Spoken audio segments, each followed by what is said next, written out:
Well, good morning, good afternoon, and good evening to whoever it is in the world. You are streaming here on Twitter as well as YouTube, I think.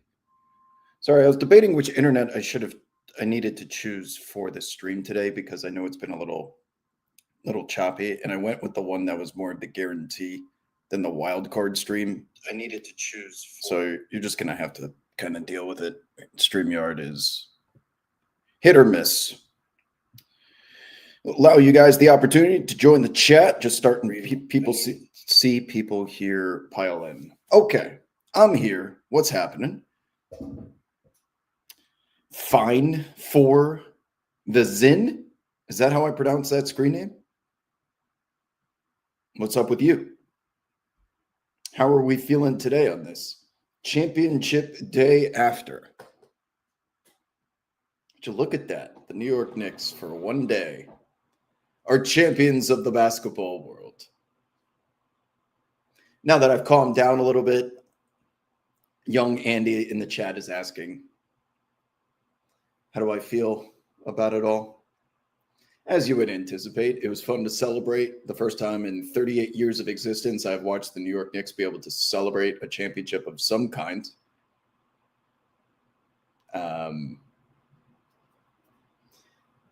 20 plus years from now, I think the cup will mean a lot more than it does today, because no matter how much money you throw at something, it cannot buy prestige, pageantry, history. That all requires organic authenticity being accumulated over many, many years. Now, none of us were alive to be able to speak about the FA Cup in England or Copa del Rey in Spain, the Copa Libertadores in South America. All these different domestic cups that fans of soccer, value almost as much as a league championship. We're not there in the United States just yet with the NBA version of that. But they also have a head start of more than 100 years. Is the reason why it means something.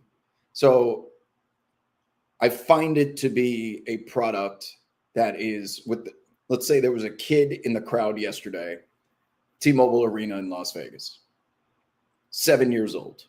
They know nothing at 7 years old. They know nothing about the history of the game, the history of the product, the business. They just get intrigued by what's in front of them. Can't remember what happened 15 minutes ago. And for a younger generation, let's call them Gen Alpha, that's going to grow up with the NBA Cup, this is just going to become a normalcy with them as they get older, and then it'll mean something because it's what's discussed as the older generation fades out. So that's a long-winded way of me getting to the point, which is I want to value this NBA Cup championship as something that matters. But I would be lying to you if it made me emotional the way that winning a Larry O'Brien trophy equivalent would do. Seeing the Knicks run onto the floor in the way that an upset in March Madness, like the guys stormed the floor at the end of the bench. You could see Karl Anthony Towns saying, come on, come on. And they're jumping around, they're celebrating, they're having a couple of beers in the locker room. If the players care about it, that's obviously where this all starts. Because if the players care, then the games are going to be good. The players care, the games are going to be good. If the games are good, the fans will pick up that the games are good and they will watch. Okay? If the content is good, no matter what industry you're in, people will find it. And I have found just a noticeable difference in the quality of basketball that's being played during cup games as opposed to your standard regular season night like tonight. No Ja Morant, no Anthony Edwards. It's a complete dog shit slate. Take a look at this slate real quick, even before I finish my point. Look at this slate tonight. That's it. Grizzlies, Wolves without the stars, and Cavs, Bulls. So just to top off the point really quickly. I did find I did find, I'm sorry, I'm just reading the chat. Brent saying, man, just help me feel good about my Cavs. I can't do that. They're in a little bit of trouble. Lost my train of thought. Cup, Knicks. Oh, yeah. If they're playing hard out there, people will watch. And I did find the quality of the games to be a little bit better. Even during blowouts, they were playing all the way to the buzzer. There was drama in a 25-point deficit because they were point differential matters when it comes to tiebreakers. There's an urgency. And you better believe all the starters are expected, whether it is said out loud or not, that the end of the bench players are thinking, man, I could really use that $200,000 if we make the finals, $500,000+ if we win. That's like 3x my entire salary. So I'm hoping the stars go out there and give a shit about this so that I can be compensated in a way that they don't have to worry about because the stars are making gazillions and gazillions of dollars. And I really think, because we've heard Giannis speak on this and some others, that they are motivated to win these games. Maybe not to the extent of a playoff game, but they are thinking about it because they want to take care of the guys at the end of the bench. The result of which was some basketball that I actually looked forward to. I knew I was going to get just a little bit increase in competition every single night, despite the floors being an absolute gong show. The floors in the jerseys, ridiculous. That all can be changed. But as long as the basketball was good, you're willing to endure it.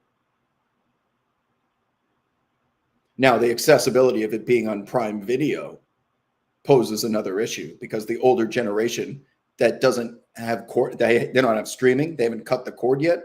They get their television consumption from traditional cable and network legacy television, NBC, CBS, ABC, which can come in over an antenna or bunny ears on top of a TV.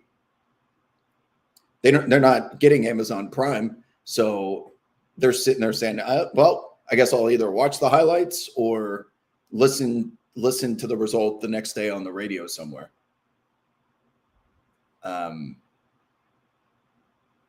But yeah, and then that'll take us eventually to, I'm curious what you guys think about the banner. The Knicks saying they don't want to hoist the banner. I was pro hang the banner because it's the Knicks and they hang division championship banners. Billy Joel has a banner. You're telling me we can't make room for an NBA Cup banner? And even then, it doesn't need to be individual banners. There's so many Atlantic Division champion banners up there. Why not just one banner with all the years listed that they actually won the Atlantic, the same way we see college football programs list the years that they won the Rose Bowl, the years that they won the Fiesta Bowl or whatever major bowl that they're associated with. Just one banner, all of the years. That way you save space and it's still represented, but it's not overwhelming. There's so many reasonable solves, and I don't understand why. I don't understand why no banner was the decision. Now, if it's the Lakers, it's the Celtics, where it's only championship banners up there, there's a different standard and perspective on those franchises bragging about this very recent and minor accomplishment in the retrospect of Larry O'Brien trophies and whatnot, what most people value. But the Lakers put the banner up first. The Milwaukee Bucks have championship banners. They put the NBA Cup up. And for the Knicks to say, no, we're good,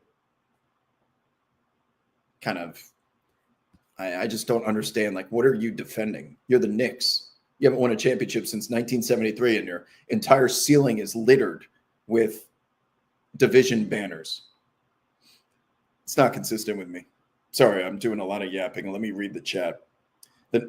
What's up, Brilliant? Knicks have the same excessive minutes for starters and the same large reliance on Jalen Brunson. I don't, even before I read the rest of your comments, Jalen Brunson has not been required to go out there and run 40 minutes. He did last night, but they haven't needed him to bail out a team that is playing to the level of its competition the same way that they were last year. When is the parade? Can you imagine a parade in the Canyon of Heroes December 17th in New York? It's so cold there. The snow hasn't melted, and Central Park looks like Narnia. You're telling me you want to have a parade in December? You're going to have to salt Broadway from Central Park to Battery Park. What's up, Helwick?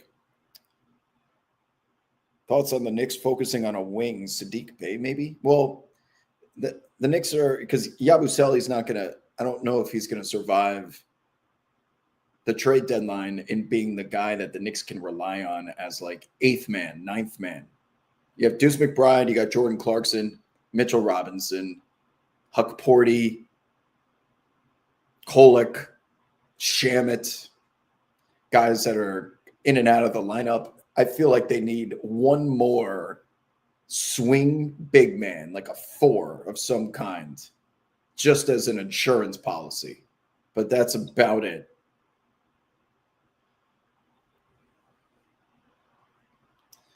Steve says, I hate that some Spurs fans are upset over an exhibition loss. I didn't even watch. The game didn't count. More concerned with beating the Wizards on Thursday. Don't be doing that. Don't be doing that because you lost. Don't be doing that because you lost. Game would have mattered if you won. You know the way that this works. But if you lose, it doesn't even count. This was significantly better than a traditional exhibition game, which is either preseason or All-Star weekend.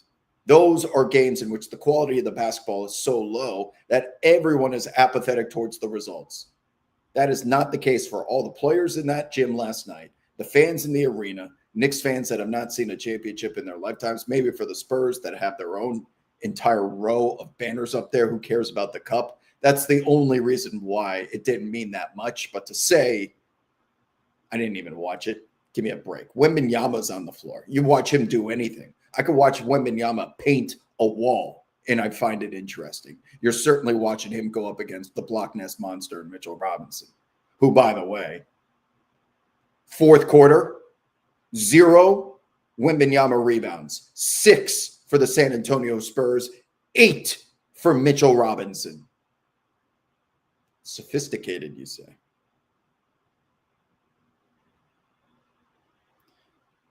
Rob, I respectfully disagree. There were lots of blowouts in the cup games. Yeah, but my point was, even during blowouts, they played to the final whistle as if every possession matters because the tiebreaker has such an influence over a group stage that's only 3 games. So yes, there were technically blowouts, but it was never empty the bench and just dribble out the clock. They were playing from start to finish, and that's different than the regular season. I'm not sitting here trying to sell you on the NBA Cup being the greatest thing of all time. But it inspired increased competition as opposed to most regular season games. Therefore, since it's a part of the regular season, it served its purpose. I think it is worth it. And you may not be there yet in caring about the result. I'm certainly not, because I went to bed, I celebrated for a little bit, smoked a little cigar outside, and then getting ready for the rest of the season.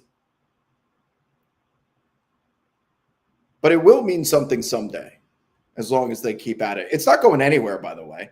Amazon Prime just paid gazillion dollars to broadcast this thing for the next 11 years. So they're not just going to get rid of it. What is stupid, if they move the final to Cameron Indoor Stadium, how much time you got? First of all, anything Duke related is going to catch venom from me. You are not playing an NBA game in Cameron. Have any of you been to Cameron Indoor? It's inside of a classroom. The building is a class building. Cameron Indoor Stadium is famous because of all the Cameron crazies, all those nerds courtside that are jumping around. If they're not there because their home team is playing, the whole atmosphere is completely different. There's going to be no student. Why would they be jumping all around doing crazy shit? The same atmosphere that you are trying to emulate and or replicate will be non-existent.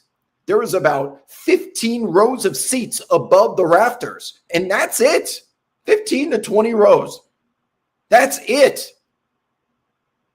That is a horrendous idea. Horrendous, taking the NBA Cup finals to different collegiate stadiums. You're also platforming one of your biggest competitors in the NCAA. What are you doing? Take it internationally. Do something cool. Go play on the San Diego Battleship like Michigan State and North Carolina did all those years ago. Go to Venice Beach. Go to Rucker Park. Do anything but go to college arenas.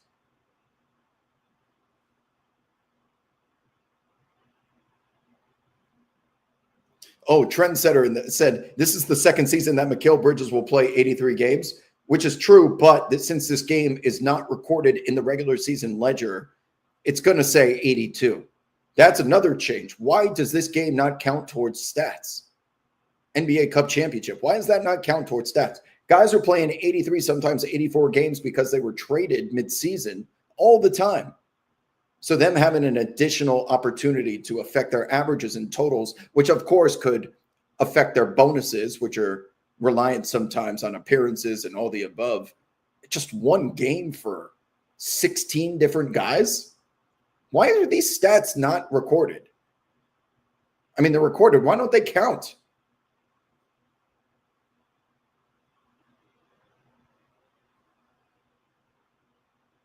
You're only saying that Bridges cost us 5 first-rounders and he's a waste because Tyler Kolek went out there and closed the game. Bridges has been awesome this year. There's no shame in winning it, but a loss doesn't feel any worse than a win.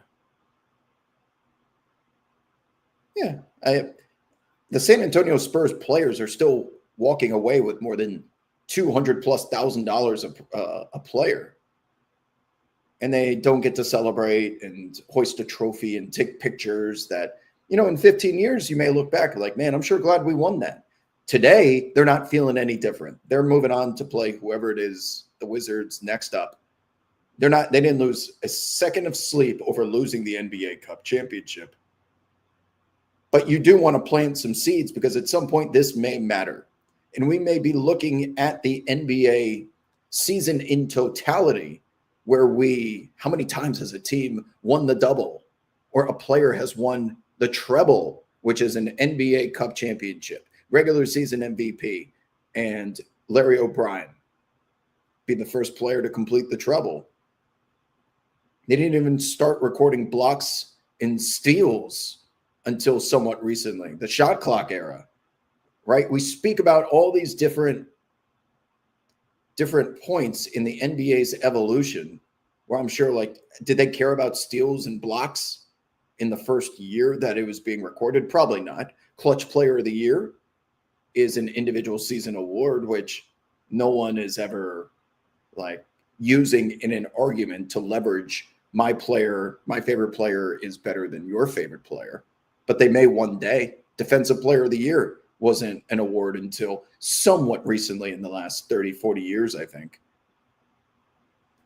But now Defensive Player of the Year is a cherished accolade.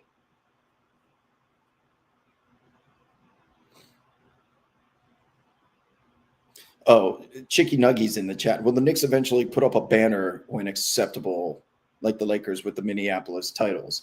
Very good point. So by them not, if it becomes popular, you know what? We will raise that NBA Cup banner now that everyone finds it to be important. We did win that. That may happen too.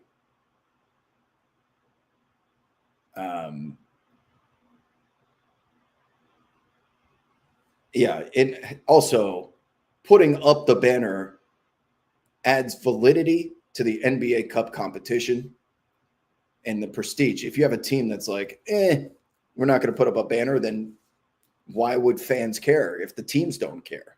It's just not rising tides lift. It is a rising tides lift all situation.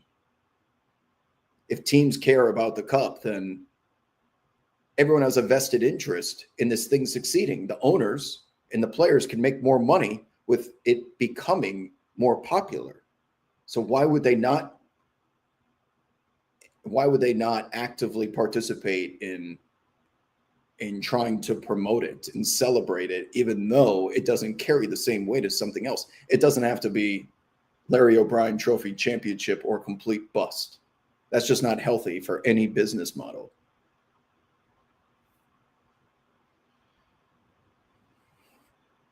Winner of the Cup should be awarded a golden tiebreaker. Oh, you're talking about the end of the season. They have the tiebreaker over every team. Do you guys like NBA Cup winners getting home court advantage in any series that they play in the playoffs? That's something that seems feasible.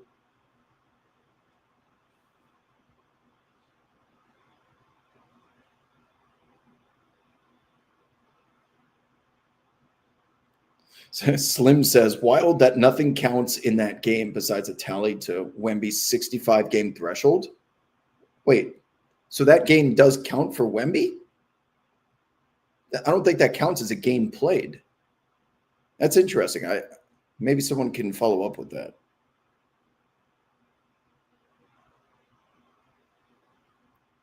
What's up, Wes? Says flying from OKC to see the Knicks at MSG for the first time in February. Favorite spots inside and outside? Yes, Sbarro across the street from Penn Station.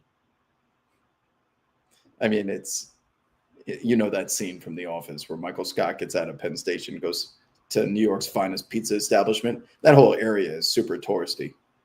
From there all the way up to Times Square, it's just tourist trap city. You'll have to go to Soho, Lower East Side, Upper East Side to find like more authentic New York eats and stuff like that. Of course, that's why we do them. Every Monday, Wednesday, Friday, usually an hour before games tip off, I'm here live on Twitter.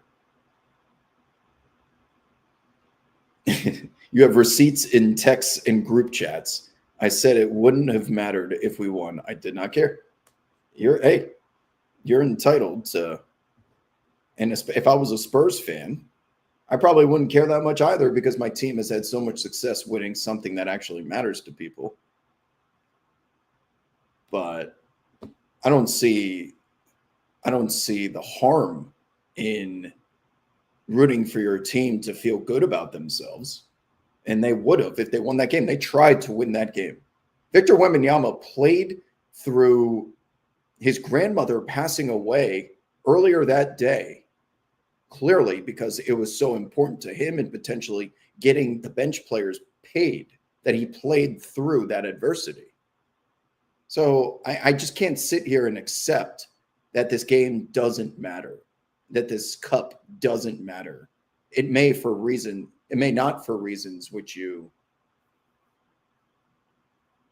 are obvious, but to assess that the cup in general doesn't matter is just not factually correct. Tyler Kolek was awesome last night, by the way. You got Wemby off the block a couple of times. He was finishing up and under as if he wasn't there. Mitchell Robinson coming through and clearing everything out. And there was someone on Twitter who, let me just put this on screen. Someone on Twitter, because I was asking with Mitchell Robinson specifically, it feels like every single time that he gets an offensive rebound, that it leads to a New York Knicks 3. Mitchell Robinson's playing about 17, 18 minutes a game. He has still, regardless of playing half the amount of time of most starters, his offensive rebounds have led to 15 New York Knicks three-pointers off of second chance opportunities specifically, which is insanity because he's played half the minutes, yet he's still leading that category. You know who's second? Josh Hart, 13. This is what the Knicks do. They can survive nights where they shoot inefficiently from the floor because they have the best offensive rebounding guard in the world in Josh Hart and the best offensive rebounding human in the world in Mitchell Robinson. This is what the Knicks do and why I think only the Detroit Pistons are a team worthy of beating the Knicks this year because of their front lines with Beef Stew, Jalen Duren. They've got size. Even Tobias Harris and Cade Cunningham can rebound. You have to be able to rebound against the Knicks because stopping them 24 seconds on a shot clock. Oh, we got him. That was a tough shot. He missed. That's only half the battle against the Knicks. Because when you get that second chance opportunity, now the entire defense is completely messed up. There's mismatches everywhere, dribble penetration. And oh, by the way, just because you got a second chance opportunity doesn't mean you can't get a third chance opportunity too. They're just going to continuously send guys to the glass. Some of those names that I just mentioned. Oh, by the way, Karl-Anthony Towns exists, and he's playing as violent as ever. They're going to be a tough out 4 out of 7 times come playoff time.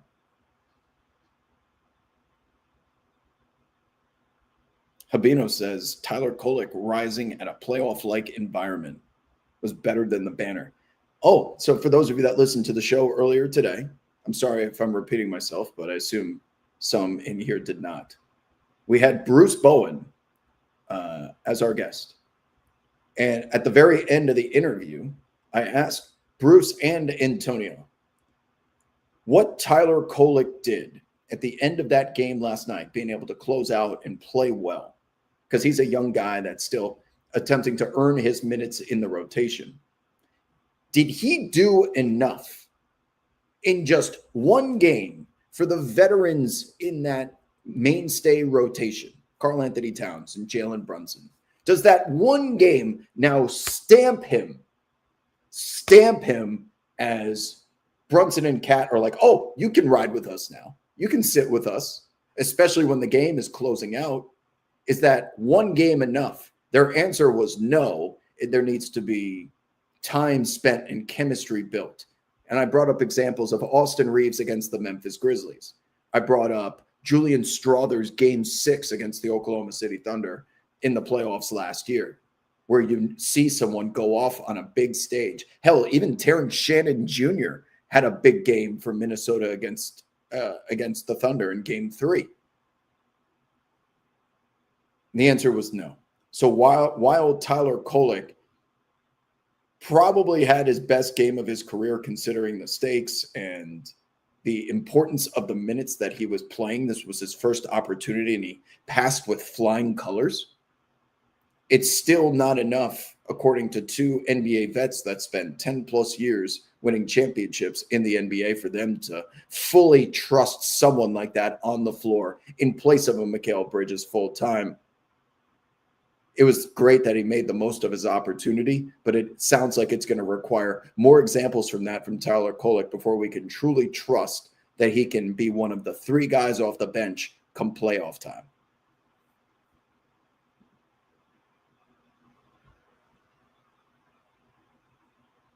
Tyler Nicked Up fan says Tyler needed that cash. You can say Tyler came to collect.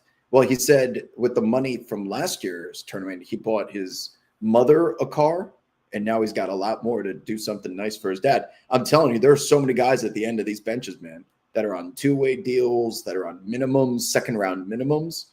$500,000 is going to sometimes be 2.5x their entire yearly salary. And remember, an NBA salary, even if you're a second-round guy, how much of that goes to agent fees, taxes, pension plans with players, health insurance, the money that goes into escrow as well. You're seeing, like, when you watch these player podcasts about how much of your game check actually goes into your bank account, they say it's like 30% of whatever your salary is. So they're not making, if your NBA salary is $200,000, $300,000, you are not making that much. Now, when I say that, there's someone in the world who would absolutely kill to make 30% of 300,000 US dollars. So I understand the perspective of what I'm saying, just in regards to being a professional athlete where there's this much money infused into the NBA, into this particular business. It's a drop in the bucket.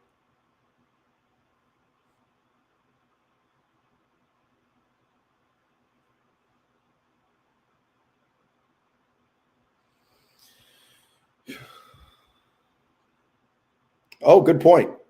Helwig says the Spurs atmospheres in Austin at the University of Texas are far better than the actual games. They don't play on the UT floor, though. They play in Austin. I thought that was a separate arena. Isn't it like the AT&T something?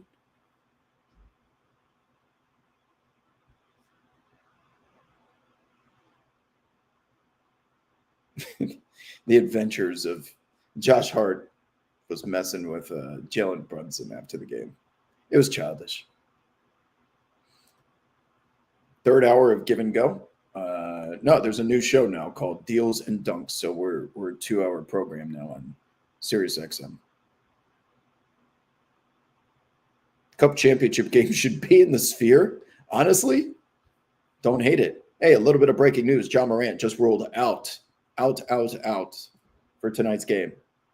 Oh, Brandon Clark going to be making a season debut. News just dropped. This is the one game. So Anthony Edwards out. 27.5 points of usage out. Ja Morant out. What is this minus 2,000 doing here?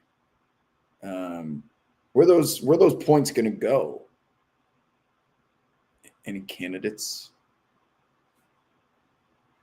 Man, Shannon Jr.'s over-under is 9.5.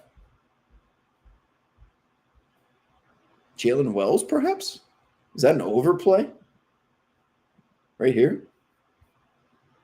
Cedric Coward, 5th. That's a lot of points, man. No, thank you. What's this game line at? Minnesota 7-point favorites. I could hear the case for Memphis plus 7.5. 8? Oh, Memphis plus 8, minus 117. Not bad. If you guys are looking for action tonight, I'd lean Memphis plus 8. They're playing some decent basketball. Anyway, back to the chat. What else do you guys have? MCC says they added it as a game for Hallie a few years ago, right? So we could get a bonus. What? The Cup championship? Did that happen? We need someone to actually find the answer.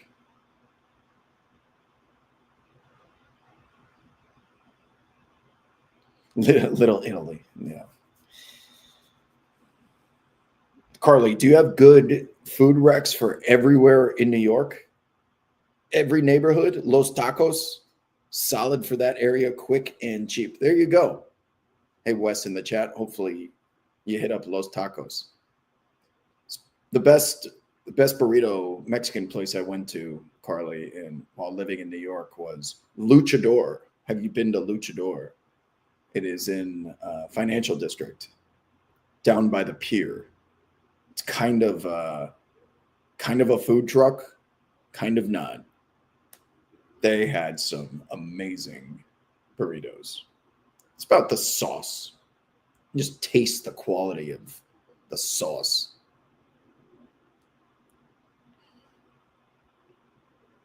Bruce Bowen was the Dylan Brooks of 20 years ago. Yeah. Oh, and I asked Bruce during today's show, like, because he was known for being very handsy. He was known for borderline dirty play when it was the 2000s and you could get away with a lot more. Would he be able to do that stuff? No, obviously not.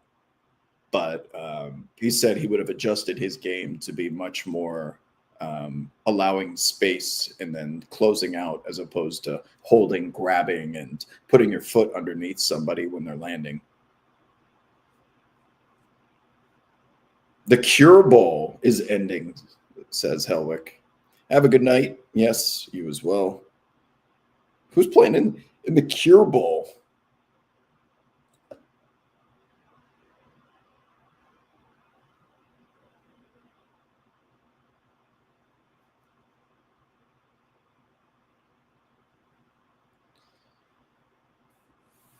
The sauce, wet burrito. Wet burritos. No, I like dry burritos, but I like it wet inside of my burrito. This is getting a little weird.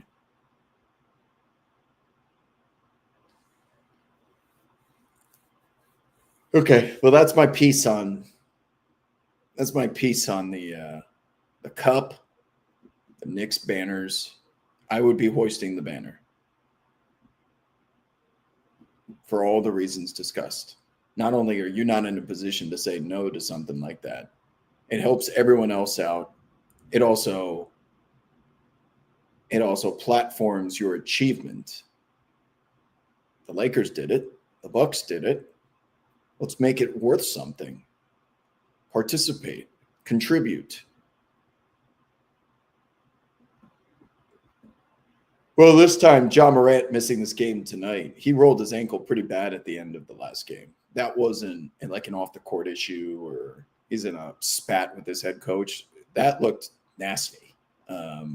His left ankle rolled over pretty good.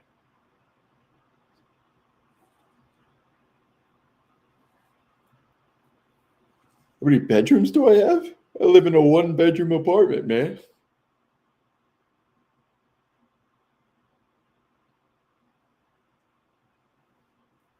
I enjoy my life, though, just the way that it is. I wouldn't even know what to do with $1 billion if I had it. If you have a giant ass boat like I see out there in the marina every day, I'd just be worried about it. When I say giant boat, I'm not talking about just like fun fishing boat. I'm talking about like super yacht. By having a super yacht, you not only have so many things to worry about, people included, everyone knows you're rich and is trying to kill you and take your money. Why would you ever want people to know you're rich?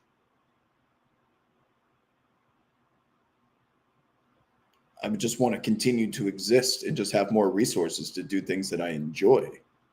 I wouldn't want the whole world to know. That just makes you a target.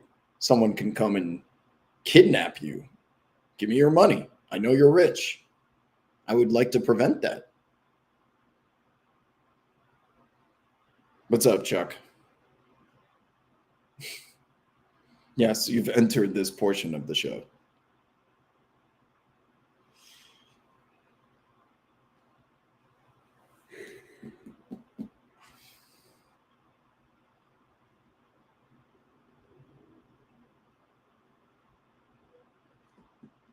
Is that it? Do you guys? Well, I know there's only 2 games on tonight, so most people are not scrambling to prepare for tonight's action the same way that we normally do. There's 12 games on tomorrow. I scheduled a date for 9 p.m. tomorrow. So 9 p.m. local games are going to end by 8:30. They're all overlapping at like 5 p.m. Pacific is the majority of the tip-offs. It's one of those nights where it's just every game's going to be on at once. But they went with 12 tomorrow, and then Friday's light as well, I think.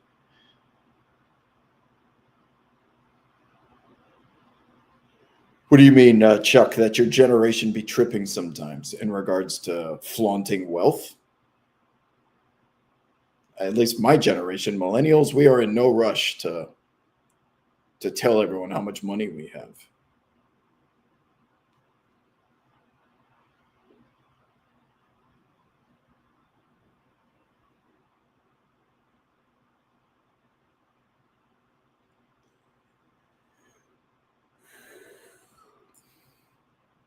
If I had $1 billion, I'd probably get a second bedroom, but I like the apartment I live in. I would keep this apartment regardless. I would just be buying more another residence somewhere else. I just travel a lot with the money. I with the money that I've earned, that's what I choose to do with it. I don't have to at the moment. I don't have to support a family, so I can use my money to travel. That's really about it. But then maybe the time will come where you want to change up your life and it gives you optionality. So I understand the importance of it, but I have never felt like someone that has to strive to make $1 billion before I'm happy. If anything, it just creates more problems.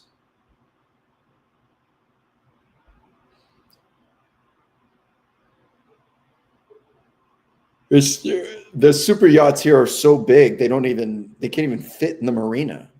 It's Rick Caruso's yacht. For those of you that live in LA who know who Rick Caruso is, he just recently ran for mayor against Karen Bass. Rick Caruso's yacht, the Walton family, the Walmart conglomerate, they have their super yacht parked here. It's so tall it disrupts the whole view. It's like it's 100 feet tall.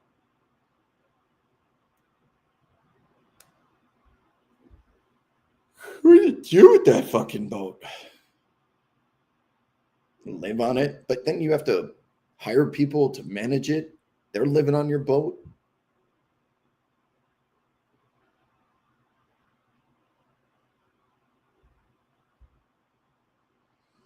No bets tonight.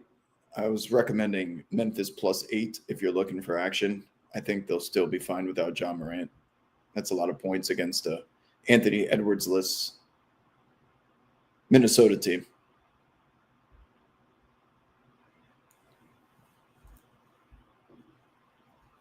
Oh, Termini's got dating stories. I don't have any problem dating.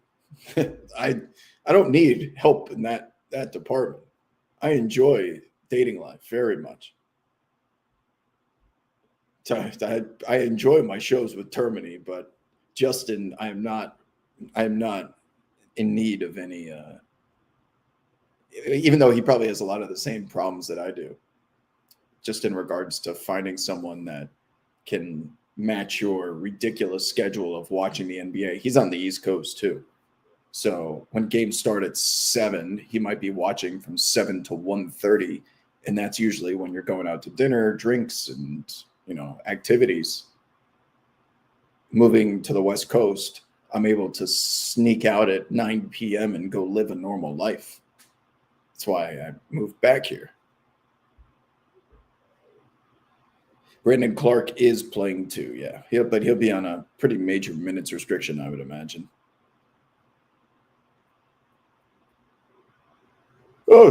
Shea confirmed the Cup final counted towards Wemby's 65 games. I have a bunch of Defensive Player of the Year bets. Again, fading him. I have like everyone but him, and I have them at amazing numbers. I have Chet Holmgren at +900, Amen Thompson at +2,500, Evan Mobley, which is kind of dead, but I have him at like +2,000 or something.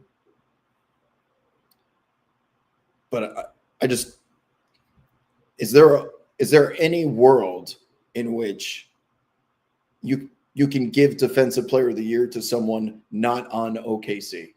We're talking about one of, if not the best defenses of all time. And if they finish the season with the statistics to validate that hypothesis, it has to go to someone on OKC, and that's going to be Chet Holmgren.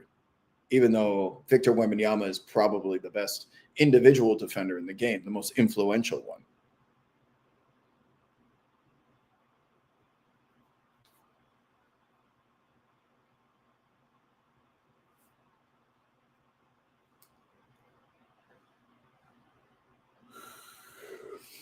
Why? Can you share some of his dating stories with me that he talks about on air?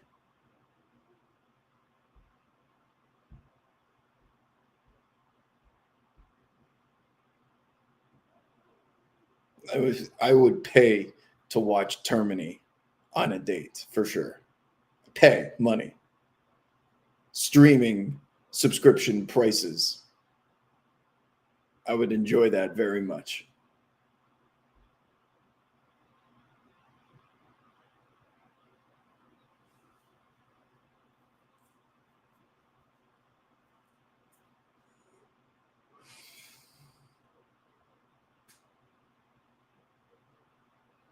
What do you mean? Would I ever date a girl I couldn't pick up, like in a car?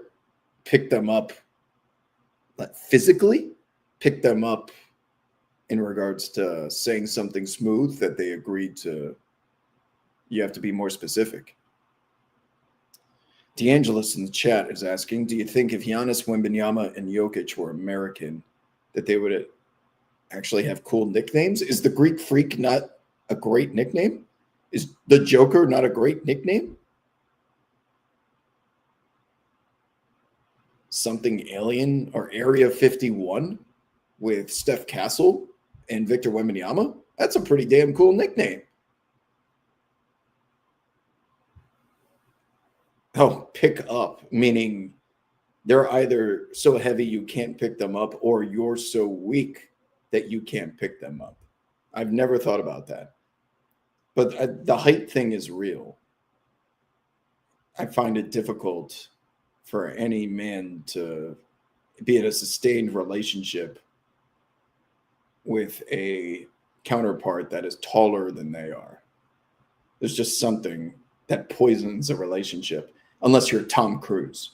Like if you're Tom Cruise and you're 5 foot, you can date anybody. You have to be an anomaly. Otherwise, that's an uphill battle.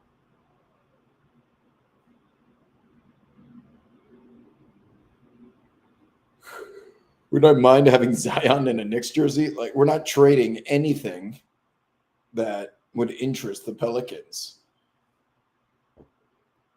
The Knicks they should not even take phone calls on a single member of that Iron Five: Bridges, Anunoby, Hart, Cat, Brunson.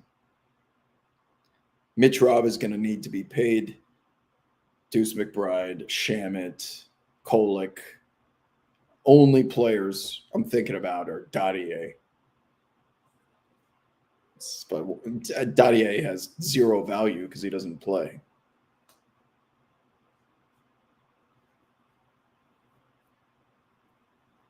Right. Prince, Tom Cruise. We're talking about some of the most popular entertainers of all time can get away with being short.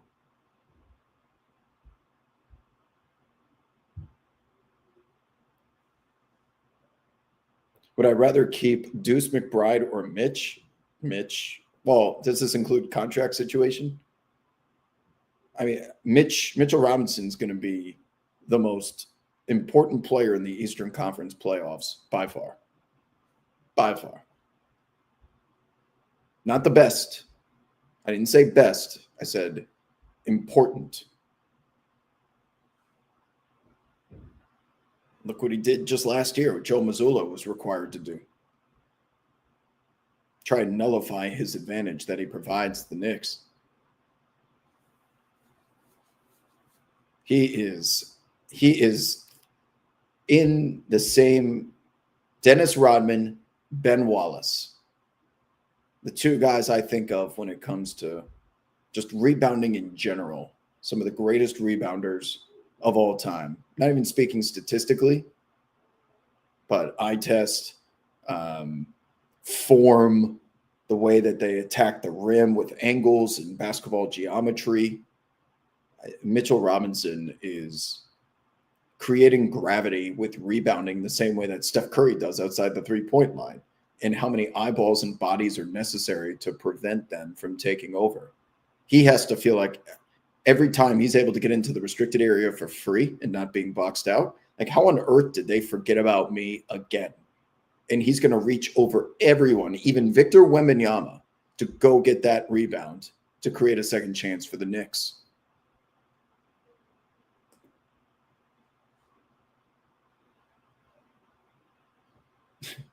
Who has stolen more money for not playing, Ja Morant, Zion, or Embiid? The answer is easily Zion. Easily Zion. Embiid won an MVP. Can never take that away from him. Ja Morant, second place. Zion is the obvious answer. Shay says LeBron is shooting 60% from the line. It's so embarrassing, yet nobody talks about it. What was more embarrassing was he attempted the technical foul free throw against the Phoenix Suns the other night, and no one went up to the line to say, hey, you kind of suck at free throws now. Maybe I should shoot it. That's the power of LeBron. You're never going to be that person to walk over there and potentially embarrass him. Did you guys see what Dylan Brooks just said at practice about 20 minutes before I went live? That's the first time he's spoken to the media since that game.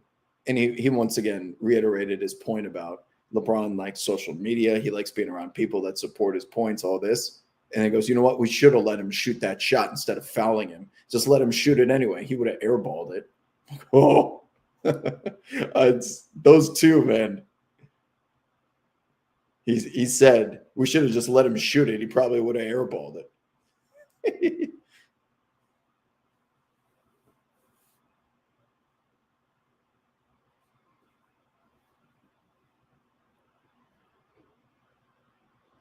over Luke. And Luka's not a great free throw shooter, honestly, either. But if Austin Reeves isn't out there, I think it's got to be Luka. Is ethical basketball a thing, or is it just a dig at others? Comment in the chat. Dig at others. The game has always been manipulated one way or another. This is just the current variation of it. You're talking about Shea, obviously, in the way that some of these. Do you guys see? Do you remember how JJ Redick used to shoot the basketball? He had this full like wind up motion. It was pure as hell, but his momentum always carried him 2 feet forward every time he finally let it go. And if he was playing today, he would draw multiple flagrant fouls against a defender just because of landing space problems. But yeah, players are taking advantage of referees' micromanagement of physicality in the rule book, and they get rewarded for it.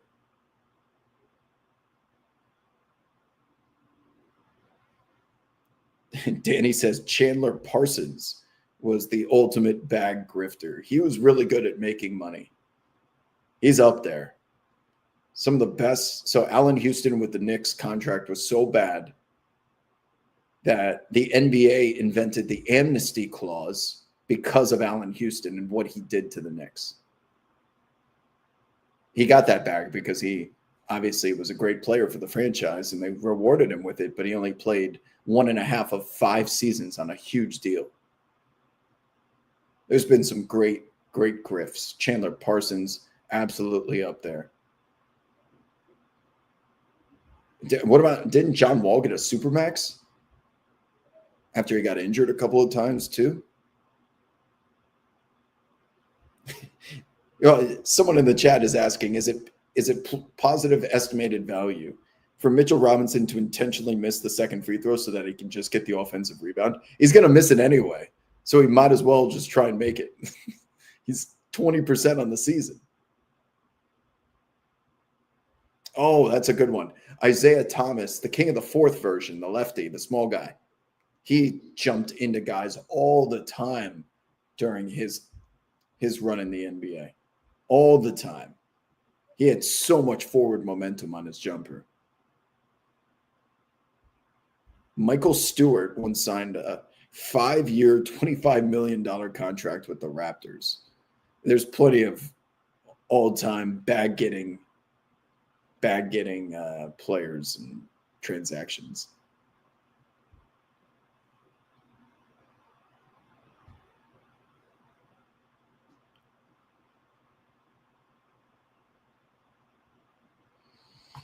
Anything else as we just taking a look? Did I miss anything? Shout out to ProfitX, our sponsors of today's show. Any other questions you guys have? Friday will be our next show, and then we'll head towards Christmas week. So let's see. The 25th, it's a Thursday. Christmas is a Thursday. So probably no Wednesday show next week with it being Christmas Eve and no games on.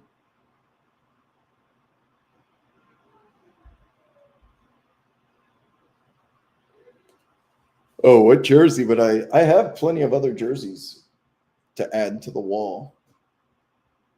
John Wall, Clyde Frazier, Tracy McGrady, Carmelo Anthony on Denver, my jersey from the New Orleans Hornets, Michael Jordan on the Bullets, and I have a Barry Sanders jersey up too.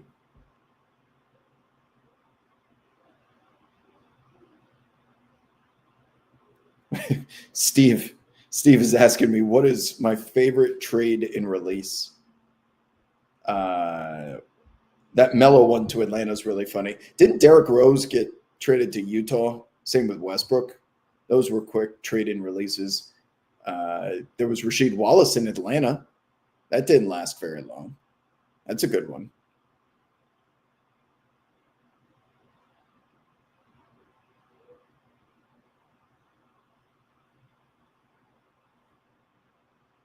Can I tell Adam Silver to schedule better games? Oh, yeah. This is just a complete dud of a slate tonight. And then every single game is tomorrow. I don't know why they didn't stretch that out a little bit more. I guess the teams that are playing tonight, I just saw the Grizzlies play a couple days ago. So they did not get to enjoy this extended break like a lot of other teams did. Same with the Bulls and the Grizzlies.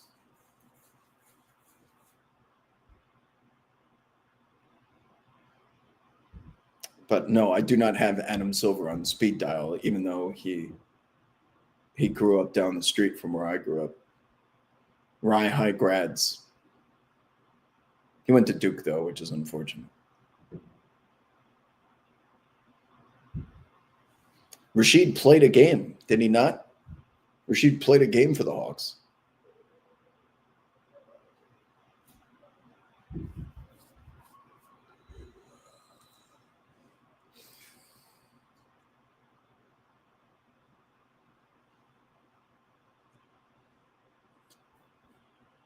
All right, friends.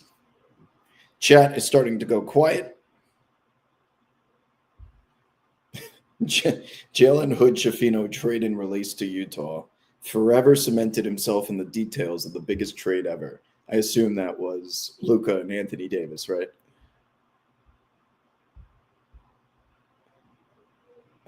Doug says Silver going to Duke makes so much sense. I'm very biased towards anyone that goes to Duke is like instantly on my shit list. Guilty until proven innocent, but Adam Silver is the one exception. It took me a long time of interacting with JJ Redick. He was one of my most hated Dukies ever growing up. Ugh, do I have to like this guy? I guess I do.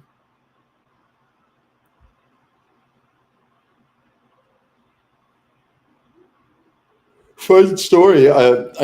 Rasheed told this story on when I did That's What She'd Said with him 2 seasons ago when we had that show together. He found out he was being traded from the Hawks at a cheesecake factory eating breakfast at the bar.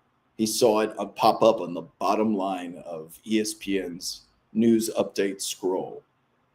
And he was like, what? This was pre-social media, obviously. I did see that, Shay. The official NBA referee account flamed a la Abdel Nabi,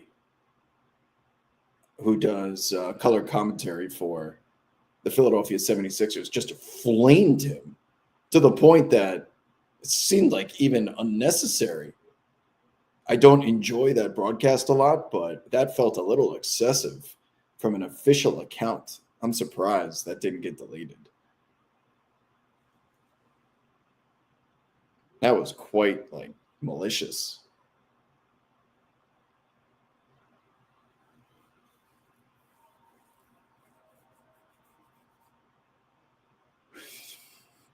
Oh, yeah, I appreciate you guys hanging out today. Before you go, if you wouldn't mind just either liking or retweeting this stream, it always helps out with the engagement numbers. And our partners at ProfitX, if you're going to be investing in sports, you're looking for a shop, this is peer-to-peer transactions and prediction markets. So if it's available in your area, obviously I would encourage you to use ProfitX, who has been a great partner for us this season and last. But until almost an hour on the dot, look at that. Until Friday, when we'll have some more games, I'll give you an update on how the date goes as well, a little bit of a tease. So if you've made it this far into the show, feel free to ask me on Friday, and I will give you an earnest answer. It's been a pleasure. Go Knicks. Go Banners. Go fun. Let's go fun. Maybe we'll get a police chase tonight. See you guys on Friday. Deuces.